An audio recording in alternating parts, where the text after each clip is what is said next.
मग शरपंजरावर पडले ही कथा आपल्याला सगळ्यांना माहिती. तिथे युद्धात बाण लागले ते मात्र मीरा चोप्राने अप्रतिम दाखवलं बरं का. असा लोखंडी बाणांचा तो पलंग केला, त्याच्यावर त्यांना झोपवलं.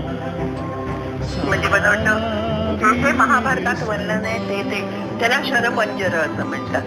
तर शर म्हणजे बाण, हेही आपल्याला माहिती आहे. एक गोष्ट लक्षात घ्यायला हवी की युधिष्ठिर किंवा इतर कोणीही ते पांडव किंवा कौरव त्या सगळ्यांचे हे पितामह म्हणजे आजोबा. तुमच्या आजोबांना लागलं तर तुम्ही त्यांना टोकेरी लोखंडी बाणावर झोपवाल नाही, झोपवणार. गॅंग्रीन होईल, म्हणजे त्याला इन्फेक्शन होईल आणि आणखीन त्रास होईल. याचा अर्थ शरपंजरचा अर्थ वेगळा असला पाहिजे.